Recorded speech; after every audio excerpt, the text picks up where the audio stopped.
Hola a todos los que me están viendo, los saluda Adolfo Lino, soy fotógrafo, docente y consultor especializado en lo que es docencia en fotografía. Me dedico bastante tiempo a la investigación sobre este campo para generar unas metodologías para que la gente comprenda mejor lo que es la fotografía y sin muchas complicaciones y muchos tecnicismos puedan emplearlas en su día a día y puedan también aprovechar esta herramienta en su profesión. Yo ya tengo más de 15 años dedicado a la fotografía, en primera instancia como un pasatiempo y actualmente ya me dedico profesionalmente. Hace unos 8 años que me estoy dedicando profesionalmente a la fotografía. Bueno, en este video les hemos preparado una pequeña clase introductoria para poder comprender mejor algunos componentes de la fotografía que nos ayuden a tomar una mejor decisión en cuanto a qué cámara es la mejor para nosotros. Estamos directamente en mi blog, se van a fijar la fecha, es de 26 de enero del 2006, pero hemos hecho una actualización al 9 de mayo del 2018, así que toda la información que está acá está totalmente actualizada. Entonces vamos a arrancar. Primeramente, sáquense de la cabeza la idea que mientras más grande la cámara, mejor. Sáquense de la cabeza la idea de que Nikon o Canon son las únicas opciones que existen en el mercado. Entonces nosotros tenemos que ir a evaluar un montón de cosas. Es normal que me pregunten cuál es la mejor cámara que existe y eso está mucho en función a el tipo de fotografía que te guste hacer, está mucho en función a género fotográfico que te estás desarrollando y después está mucho cuáles son tus necesidades como usuario. Para muchos aficionados tener una cámara super mega profesional en las manos puede resultar algo frustrante porque es muy complejo, puede ser demasiado. Mientras que para un profesional darle un celular o una cámara semi profesional se puede ver un poco limitado. Entonces mucho de la decisión que tomemos por la cámara que nos compremos está en función a realmente qué es lo que nosotros queremos hacer. Es complicado agarrar directamente y darles una respuesta, por eso es que ustedes tendrían que evaluar algunas cosas previas, que es lo que yo les voy a orientar, porque mis necesidades pueden ser totalmente diferentes a las que vos tengas.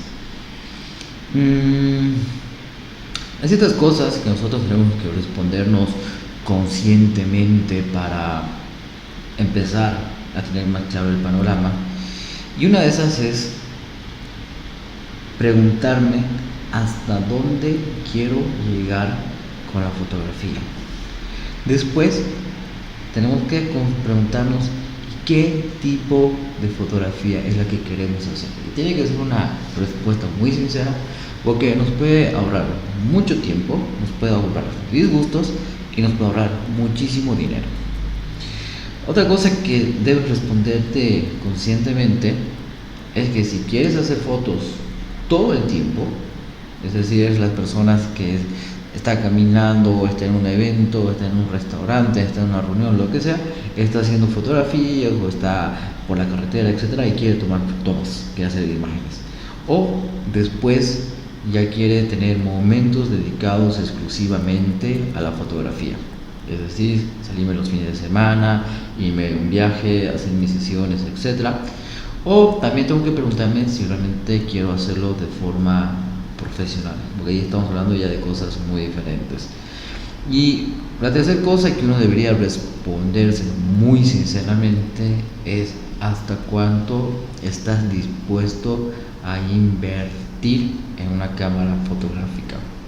Cuando vos ves precios de cámaras de $400, $800, $1,000, $1,500, $2,000, es por algo. Entonces, si no tienes esta breve introducción, estos breves conceptos que les voy a indicar a continuación, es muy difícil realmente comprender por qué el valor de una u otra cámara. Hay ciertos errores que nosotros tenemos que evitar al momento de pensar en la compra de una cámara, y sobre todo en el mercado nacional, que Nikon y Canon son las únicas opciones. Si bien son marcas bastante populares en el mercado boliviano y posiblemente a nivel mundial, porque tienen mucha estrategia de marketing y tienen cámaras para todos los niveles, no son necesariamente las mejores y tampoco son las más económicas. Después, otro error frecuente que nosotros cometemos es pensar únicamente en los píxeles sin comprender siquiera qué son los píxeles. Y realmente esto es algo que únicamente va a ser útil si voy a hacer fotografías para gigantografías. Así que olvidémonos de los píxeles y pensemos más en otro tipo de herramientas, en otro tipo de cosas. Voy a agarrar mi tacita de café, que la tenía por acá. Ok. Nunca tengo que elegir la cámara más cara, ni tampoco la más barata de todas. Tengo que ver una serie gama de cámaras y ver cuáles están en precios medios. No emocionarse con una cámara reflex, que son esas cámaras grandotas, sin ver qué otras opciones tenemos. Muchas veces, y es mi caso, tener cámaras compactas, pequeñitas, pero con prestaciones profesionales es la mejor opción. Es mucho que dejamos de esas cámaras grandotas. Y tampoco te gastes todo tu dinero en el cuerpo de la cámara, porque muchísimo de la calidad y del resultado final que vos vayas a tener en tus fotografías, según lo que te gusta hacer, depende más del lente que de la propia cámara. Y lastimosamente los lentes también son costosos. Y todo está en función, ¿no?, del tipo de fotografía que te guste hacer. ¿Qué tenemos que ir tomando en cuenta? Y aquí les he enlistado una serie de cositas. 1. El cuerpo y la funcionalidad. ¿Qué quiere decir con esto? El tamaño del peso y la resistencia e inclemencias del tiempo. Como les decía en un principio, más grande no significa mejor cámara. Actualmente en el mercado hay cámaras muy compactas con todas las prestaciones de cámaras profesionales, y aquí podemos analizar la diferencia en tamaño, es bastante significativa. Aprovecho esta imagen y este punto que es muy importante, porque por experiencia mis alumnos se compran cámaras reflex, es decir, estas cámaras grandes, pero se las llevan de viaje y no terminan haciendo fotografías con la cámara por diferentes motivos. 1, les da miedo que se las roben. 2, que todavía no las comprenden y les resulta complicado, y bajo esa lógica con el celular todavía obtienen mejores fotografías. 3, que es bultoso, implica siempre estar cargando una mochila o algo. Sin embargo, estas cámaras pequeñas las puedes tener en el bolsillo, en una carterita, las puedes tener siempre a la mano. Por eso es que a mí me gustan tanto estas cámaras. Otra cosa que es importante, que tenga la mayor cantidad de diales, es decir, la mayor cantidad de controles externamente, es decir, en el cuerpo, para evitar tener que estar entrando todo el tiempo a los menús, porque fotografía hay que ser bastante rápido. Entonces, mientras vos estás buscando algún menú, alguna cosita, puede ser que la acción, lo que querías fotografiar, ya haya desaparecido o ya se haya ido. Entonces puede ser demasiado triste eso, ¿no? Entonces, tener todas las funciones más básicas en el cuerpo de la cámara. Y otro tema que hay que tener en cuenta es la resistencia a inclemencias del tiempo. Hay cámaras que son muy sencillas, muy delicadas, mejor dicho, que con chubasco, con tierra, con arena, con climas extremos, se pueden ver dañadas. En cambio, normalmente ya las cámaras, sobre todo las que les estoy recomendando en este video, son cámaras que ya tienen un cuerpo bastante sólido, bastante fuerte, que resiste hasta menos 20 grados, altas temperaturas, e inclusive son resistentes a lluvia, humedad. Entonces hay que cuidar esos elementos. Después, los modos de exposición. Los modos de exposición son estos diales que aparecen en las cámaras, que eso me determina qué grado de control yo puedo tener. Es decir, tenemos desde los modos automáticos, los modos de efectos, modos videos, pero después tenemos los modos semi-automáticos, donde yo ya como fotógrafo puedo ingerir en ciertas decisiones de la toma fotográfica, y finalmente tengo el modo manual. Entonces es muy importante que tengan el modo MASP, que si tu decisión es una cámara Canon sería el modo MAVTB y el modo P o programado. Otro elemento sumamente importante es el tamaño de nuestro sensor. El sensor es el chip que tiene dentro la cámara, que es la encargada de transformar la luz en una imagen fotográfica. Nosotros en fotografía tomamos como referencia este sensor full frame en naranja que tenemos acá, que se tiene un tamaño equivalente a lo que era un fotograma de una fotografía, es decir, ustedes tenían un rollito de 36 imágenes, cada uno de esos era un fotograma, y este fotograma tenía una dimensión de 36 milímetros por 24 milímetros. Entonces actualmente en fotografía ese tamaño de sensor es el que tomamos como referencia como sensor de cámara profesional o full frame. Lastimosamente este tipo de sensores tienen cámaras avanzadas, ya sean grandes o pequeñas, pero obviamente te va a dar un resultado mucho mejor, pero el precio también es más alto. Son pocas cámaras que tienen este tamaño de sensor, normalmente ya son muy para profesionales. Y nuevamente, hay cámaras muy compactas con este tamaño de sensor, como también las hay full frame, o las cámaras reflex, las grandes, pero no todas tienen este tamaño de sensor. De hecho, la mayoría de cámaras tienen sensores más pequeños, que vendrían a ser el APS-C, que son sensores de imágenes bastante buenos, óptimos, con los que de por sí vas a tener resultados muy importantes. Si es para fines de aficionado, por demás el tamaño de este sensor. Todas las reflex, las cámaras grandes, o vienen con este tamaño de sensor APS-C o son full frame, no vienen con sensores más pequeños. Sin embargo, otros tipos de cámaras como las compactas o las mirrorless, que son cámaras pequeñas pero de lentes intercambiables, que las vamos a estar analizando un poquito más adelante, sí pueden venir con sensores de diferentes tamaños. Entonces, mientras más grande el sensor, mejor resultado vas a tener. Ojo, siempre y cuando ya estés haciendo fotografía profesional.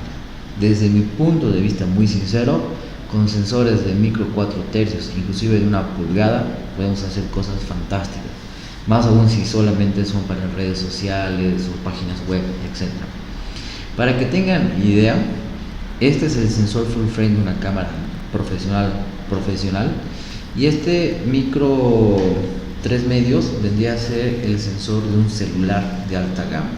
Puede ser uno de los motivos principales que la fotografía móvil, la fotografía de celular, todavía no se equipara o se compara con la fotografía con cámara de gama alta, porque el sensor es muy pequeño en relación a él. La sensibilidad ISO es otro punto importante. Para que me comprendan un poco mejor, les voy a hacer una comparación con la sensibilidad de nuestra piel. Cuando nosotros exponemos nuestra piel al sol, hay una reacción. Hay personas que pueden estar expuestas mucho tiempo al sol y no tienen ningún inconveniente, y hay personas, como mi caso, que si estoy 10 minutos en el sol ya se me empieza a secar, se me empieza a irritar y se me quema la piel. ¿Por qué? Porque mi piel está reaccionando a los rayos de luz que están incidiendo sobre la misma. Entonces, en fotografía se produce una reacción digital. Antes era algo analógico, es decir, llegaba la luz a nuestros rollos, reaccionaba químicamente y te generaba una imagen fotográfica. Ahora en fotografía digital lo mismo ocurre, pero es un proceso digital. Cuando la luz llega a nuestro sensor de imagen, dependiendo el ISO que nosotros coloquemos, la reacción va a ser más rápida o más lenta. Cuando tengo mucha luz, no tengo por qué trabajar con ISOs muy altos, con ISO 100 voy a estar perfecto. Pero a manera que vaya disminuyendo la intensidad de la luz, nosotros vamos a tener que ir aumentando también la sensibilidad. Antiguamente esto nosotros hacíamos cambiando el rollo de nuestra fotografía, es decir, el rollo de la cámara vendía ISO 100, ISO 200, ISO 400, valores más altos. Normalmente que nos llegaba era ISO 100 o ISO 400. ¿Cuál es el problema con el ISO? Que los equipos en realidad vienen calibrados para trabajar en un rango de ISOs entre 100 y 400. Si bien las cámaras te ofertan que llega a ISOs muchísimo más altos, como modo de eslogan o publicidad, no es cierto. O sea, cuando empezamos a salir de su rango de calibración, es que empieza a aparecernos esto de acá, que se conoce como ruido digital. Es un granulado que aparece en nuestra imagen. Mientras más pequeño sea nuestro sensor y más elevados sean los ISOs, va a ser mucho más notorio. Entonces hay una pérdida de calidad. Entonces es importante al momento de elegir una cámara, peor aún si mis intenciones son hacer fotografía nocturna, fotografía de eventos, lugares que tienen poca luz, tendría que averiguar, leer en los foros y ver muy bien las especificaciones de cuánto es el ISO máximo en el que se puede trabajar sin tener ruido o tener un ruido bastante sutil. Los celulares, por ejemplo, como tienen un sensor pequeño, suben a ISO 800 y el ruido es fatal. En cambio, cámaras de tecnología más avanzada o sensores más grandes te permiten trabajar con ISO hasta 1600 y no tener ningún tipo de problema. Ya cámaras de última tecnología permiten trabajar con ISOs muchísimo más altos y no tener el problema de ruido. Otro punto importantísimo es la apertura o el diafragma. Para explicarles esto, nosotros nos tenemos que imaginar nuestro ojo. Nuestro ojo tiene una pupila y la pupila, según la cantidad de luz que nosotros tengamos, se va dilatando o se va contrayendo, es decir, se va abriendo o se va cerrando. Tiene una apertura máxima como también tiene una apertura mínima. Las cámaras también tienen algo parecido que se llama apertura o diafragma, que son unas astas que se encuentran en el interior del lente de la cámara. Bueno, resumidas cuentas, mientras más abra el diafragma, más luz va a entrar y por lo tanto voy a poder tener mejores resultados en condiciones de poca luz. Pero por otro lado, el diafragma es el encargado de regular lo que se conoce como profundidad de campo. La profundidad de campo es el rango de nitidez hacia atrás y hacia adelante a partir de mi punto de enfoque. Ahorita les voy a explicar bien eso. En los lentes nosotros tenemos unos numeritos que normalmente dice 1 o 2 puntos y hay una serie de valores. Bueno, mientras más cerca a 1 sea este número de referencia, significa que la apertura es mayor.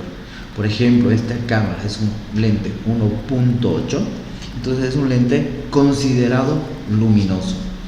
Normalmente los lentes de kit que vienen en las cámaras, de lentes intercambiables, son 3,5. Bueno, aquí va un elemento importante. Cuando yo tengo la opción que mi cámara pueda intercambiar los lentes, según mis necesidades yo me puedo ir comprando lentes más luminosos. Pero si yo tengo una cámara que no tiene la opción de cambiar los lentes, por ejemplo esta, tendría que asegurarme que el lente ese con el que viene en la cámara sea lo más luminoso posible, porque no voy a tener el chance después de cambiar o comprar un lente más luminoso, porque no me da. Volvamos al punto de la profundidad del campo. Por ejemplo, vamos a empezar con la apertura más grande, 1.4. Fíjense, el fondo sale totalmente difuminado.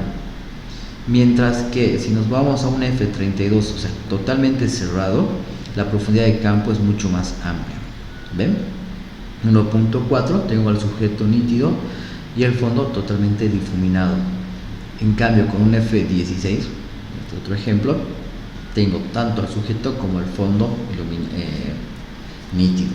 Entonces, esto es muy importante que nos fijemos, sobre todo si me voy a comprar una cámara que no tiene la opción de intercambiar los lentes.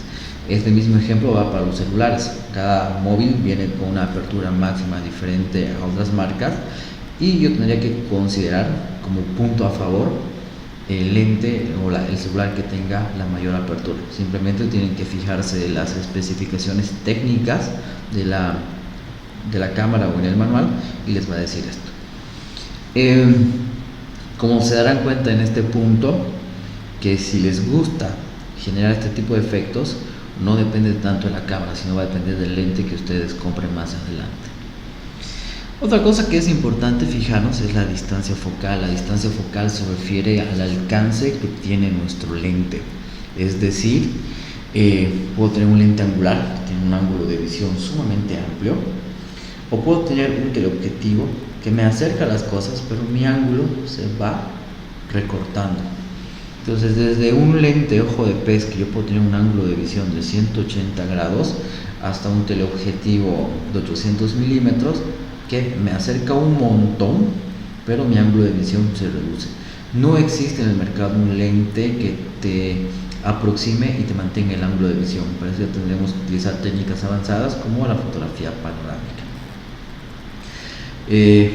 Nuevamente, los lentes de kit que vienen tienen un rango entre 18 y 55 milímetros aproximadamente. Pero si vos ya quisieras hacer otro tipo de fotografía, de repente tendrías que ver que el lente con el que te venga la cámara ya tenga un mayor alcance. Hasta 200 milímetros vienen algunos lentes. Si tu cámara es de lente fijo, tienes que asegurarte que la distancia focal que tiene ese lente cumpla con el tipo de fotografía que quieres hacer. Si yo me compro una cámara X por algún motivo y solamente tiene una distancia focal entre 15 y 50 milímetros, pero a mí me interesa hacer fotografía de aves, por ejemplo, el lente directamente no me va a servir. Otra cosa que tenemos que tener en cuenta es la pantalla live view, es decir, la pantallita que nosotros tenemos detrás de la cámara, que sea de un tamaño bastante agradable, o sea, un buen tamaño, relativamente grandecito. Después, en algunos casos, sobre todo si yo me quiero dedicar a hacer video, que la pantalla sea abatible, que la pueda mover para ir buscando mejores ángulos, etc. Otra cosa que tendríamos que ver ahí, tener en cuenta, es ya quizás menos importante, pero no deja de ser relevante, el modo de video que tengamos. Actualmente hay cámaras que tienen hasta una grabación de 4K, es decir, una alta calidad. Los formatos de imagen, normalmente nosotros utilizamos el formato JPG, que es el formato estándar, es el formato con el que vienen los celulares, son los formatos de imagen que voy a poder compartir por redes sociales, por WhatsApp, voy a poder subir en la web, todo lo que descargamos, prácticamente todo lo que nosotros trabajamos está en JPG. Pero sin embargo, en fotografía profesional ya hay algunos formatos más específicos que son más pesados, que no me comprimen la imagen y me van a permitir tener mejores resultados, mejor calidad en fotografía, y lo más importante, son archivos que son mucho más manejables en la postproducción. Entonces es muy importante que también tenga formato RAW. Otra cosa, que tenga el formato del modo de disparo, es decir, que yo pueda hacer una foto, un par de fotos apretando el disparador, o pueda agarrar, disparar y hacer un montón de tomas, un montón de disparos. Y la cantidad de disparos es importante si yo me quiero dedicar, por ejemplo, a hacer fotografía de deportes. Ahí tendré que tomar en cuenta que mi cámara puede hacer bastantes disparos por segundo. Y otra cosa, las cámaras tienen un procesador internamente. Entonces, si yo no tengo un buen procesador y tiro muchas fotos rápidas, posiblemente la cámara se me llegue a colgar, etc. Entonces tengo que revisar eso. La velocidad de obturación se refiere a una cortinilla que se encuentra en el interior de la cámara, que es la encargada de controlar por cuánto tiempo va a entrar la luz. Es decir, la luz entra por el diafragma, una cierta cantidad de acuerdo al tamaño que hayamos elegido, pero el obturador se encarga de controlar el tiempo por el que va a entrar la luz. Entonces yo con eso voy a poder controlar efectos de movimiento, es decir, congelar el agua o desdibujar el agua. Y es importante que la cámara que elija tenga un buen rango de velocidades desde rápidas, que se miden en segundos, estamos hablando de milésimas de segundo en el caso de velocidades rápidas, hasta velocidades muy lentas, que eso ya serían 30 segundos, o inclusive velocidades superiores. Algo que es muy importante hoy en día tener en cuenta también es la conectividad Wi-Fi o GPS. La gran mayoría de cámaras que ya salieron después del 2016 incluyen esto, pero si no, hay accesorios que podemos utilizar para convertir también en Wi-Fi nuestra cámara. Es muy importante que la cámara que elijamos tenga en la parte superior el conector para un flash. ¿Por qué es importante? Porque ahí voy a colocar un flash externo que van a ver más adelante, que es muy importante, sobre todo si quieres hacer odontofotografía, retrato, productos, etcétera. Es sumamente tener la opción de tener un flash externo. Además que no solamente te va a servir para eso, te sirve para colocar algún tipo de accesorios, como puede ser un micrófono también. Ya entramos a la parte de cámaras. Aquí realmente vamos a encontrar bastantes cosas. Hay un mundo realmente en lo que es fotografía, cámaras fotográficas, pero yo he agrupado básicamente tres grupos: lo que son las cámaras compactas avanzadas, lo que son las cámaras sin espejo y lo que son las cámaras reflex. Si analizamos este gráfico de acá, una de las principales diferencias notorias es el tamaño de la cámara. Aquí tenemos una cámara compacta avanzada, que lo único de malo que tiene es que no puedes cambiar los lentes. Aquí tenemos una cámara EVOL sin espejo o mirrorless, que son cámaras con cuerpo de compactas, pero ya tienes la opción de intercambiar los lentes. Y final, las cámaras reflex, que es lo que normalmente la gente cree que son profesionales, y no, hay este tipo de cámaras sumamente profesionales, así que a tener en cuenta eso. Las cámaras compactas avanzadas son cámaras de bolsillo, que los tamaños de sensores pueden variar desde 1 pulgada hasta cámaras compactas avanzadas que tienen sensores full frame. Obviamente la diferencia es el costo. Una cámara full frame compacta bordea los $4,000. A una cámara de bolsillo compacta de sensor de 1 pulgada que te cuesta $400 aproximadamente.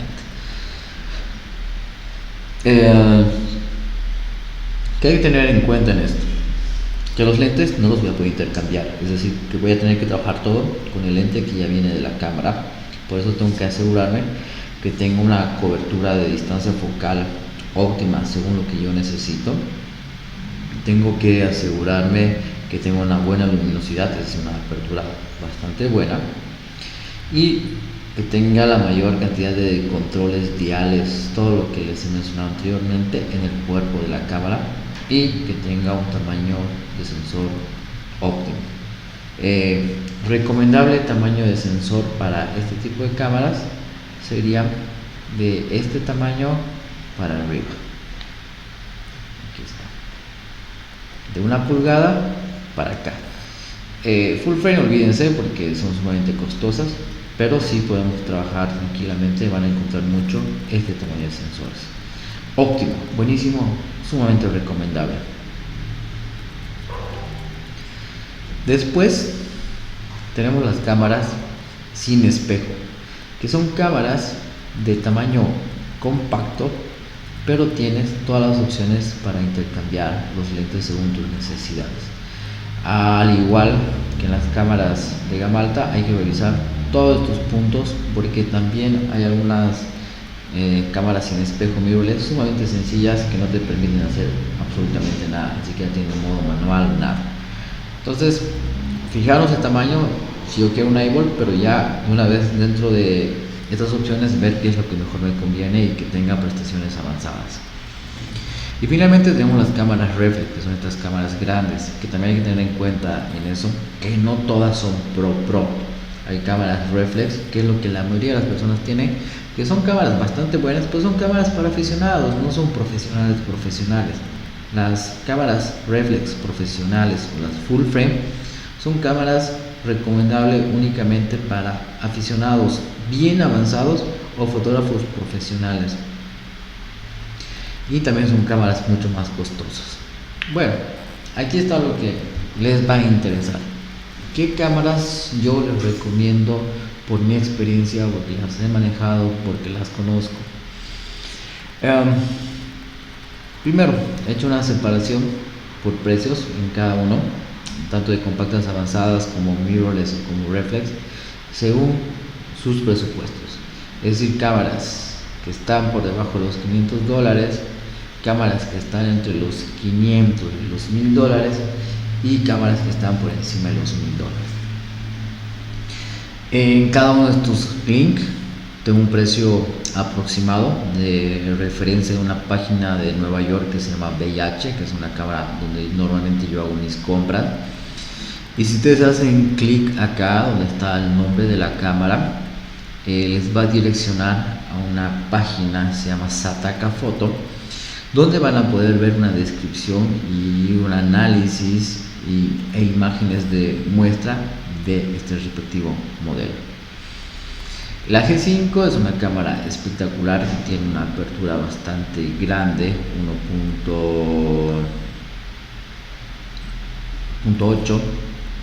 2.8, pantalla abatible, un sensor bastante bonito, tiene flash, tiene todos los diales externos, modos ráfagas, modo de video de alta calidad, tiene visor, que es muy importante desde mi punto de vista para hacer fotografía, y el lente te abarca perfectamente para hacer desde paisajes hasta hacer retratos de aproximación.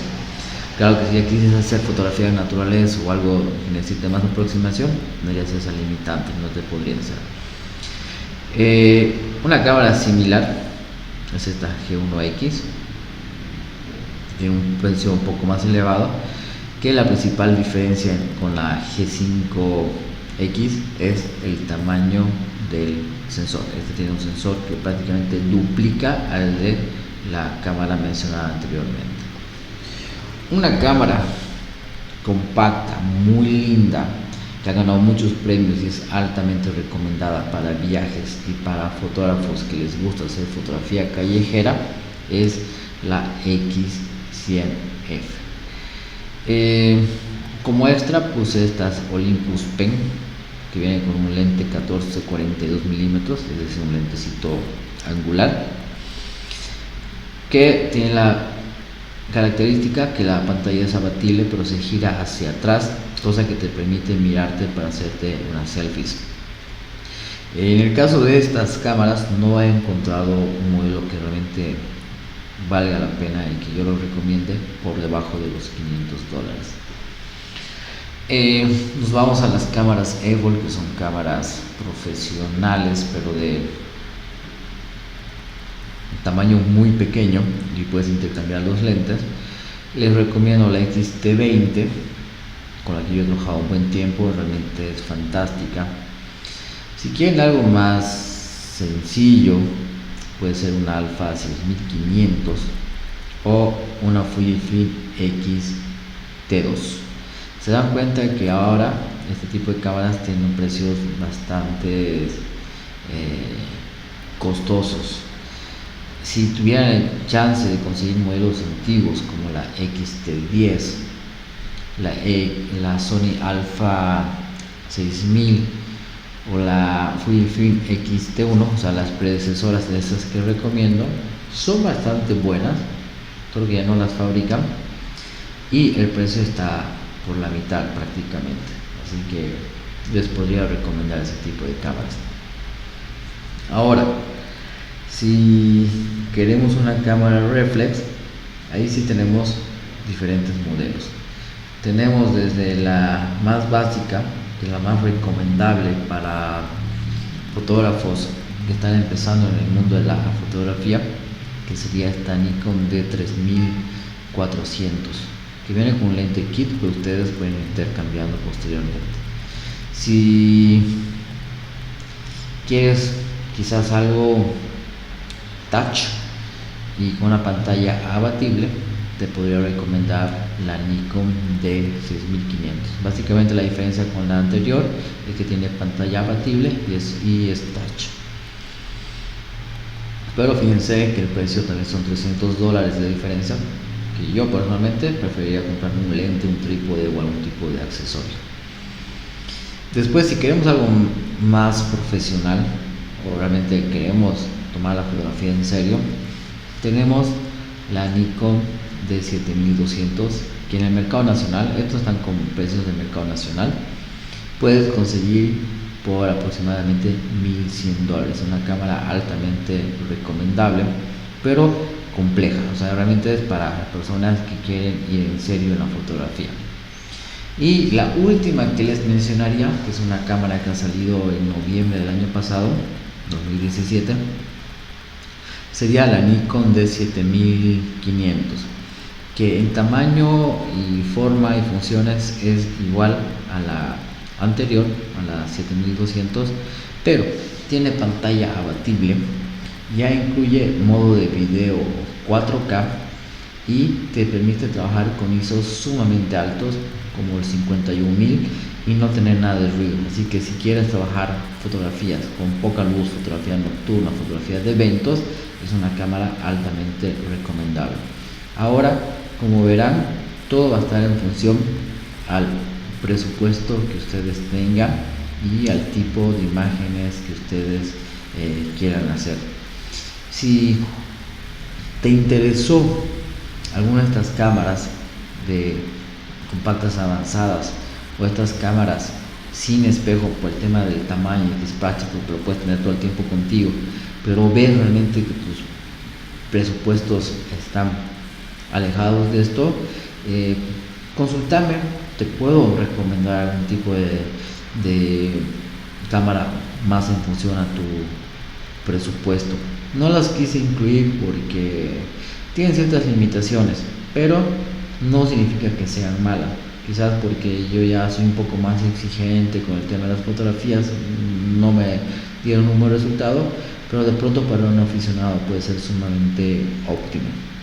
Así que mira tu presupuesto, entra a los links que hay acá de cada una de estas cámaras, mira un poco más a profundidad sus especificaciones. Cualquier consulta estoy aquí para que me las hagas, nos escribas a la oficina y podamos ayudarte. Aquí especifico en Santa Cruz donde se puede comprar, que básicamente es Casa Corea en el centro, pero a un precio un poco más alto, o el Shopping Neval, que se encuentra en el tercer anillo al lado del comercial chiriguano. Hay dos tiendas que, por cierto, los estudiantes de Lino tienen más un descuento especial ahí. Sin importar cuál tienda elijas, no hay una representación de Nikon salvo en La Paz, pero las cámaras cuestan un montón de dinero, casi el doble de lo que comprarías acá. Son traídas, no sé de cómo, pero tienen básicamente el mismo precio de Estados Unidos, y lo que hace es que no hay una garantía. Como no hay una representación, no hay una garantía acá en Bolivia. Entonces el de la tienda tiene una garantía por 3 meses, pero no es una garantía real. Entonces en Bolivia directamente no consiguen cámaras con garantías reales. Desde mi experiencia y de los chicos, la verdad que nunca nadie ha tenido problemas, así que sería muy mala suerte que justo te toque una cámara mala. De verdad que no ha habido problema. Y si ya quieres ver algún otro tipo de las marcas que les he puesto pero que no hay en Bolivia, como referencia pueden ver VIH. Yo compro en realidad todo de ahí, me tiene en Nueva York, te manda a todos lados, sumamente garantizado, pero tendrías que ver la opción del envío para Bolivia. Lo ideal sería que tengas una persona que te lo traiga en su equipaje, así te evitas pagar varias cosas. Y si no, ver empresas como por ejemplo Compro por Vos, en la que puedes entrar y hacer una cotización y saber en cuánto tiempo y cuánto te va a costar la cámara. Son bastante confiables, pero no necesariamente son baratas. Entonces Cualquier duda, cualquier consulta que tengas, me la haces saber y estaremos gustosos de ayudarte y responder todas tus dudas. Así que hasta la próxima.